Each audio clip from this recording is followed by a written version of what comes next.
ఆయన నీ కొరకు నా కొరకు మ్రాను మీద వేలాడదీయబడ్డాడు.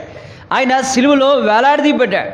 ఆయన చేతుల్లో మేకులు, ఆయన పాదాల్లో మేకులు, దేహమంతా గాయాలు, ప్రక్కలో బల్లెపు పోటు, ఆయన అనువంతా కూడా చీల్చబడింది, వీపంతా నాగడిచాల వల్ల దున్నబడింది.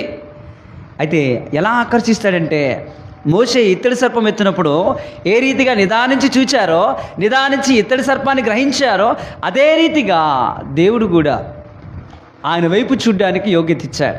ఇప్పుడైతే ఆయన శిలువ దృశ్యాన్ని చూస్తాం కదా, ఆ శిలువ రూపాన్ని చూస్తే మనందరం కూడా ఆకర్షితులమవుతాం.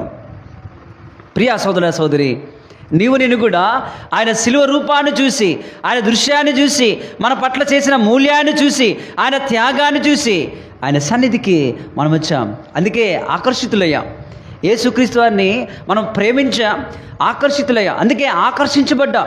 అందుకే ఆదివారం వచ్చింది, దేవుడి దగ్గరికి రావాలి, పెందల కాడ లేచి రావాలి, ఆయన పాదాల దగ్గరికి రావాలి, ఆయన సేవించాలి, ఆత్మతో సత్యముతో ఆరాధించాలి, ఆయనను గణపరచాలని ఉద్దేశము చేత నీవుగా ఆకర్షించబడి వచ్చా.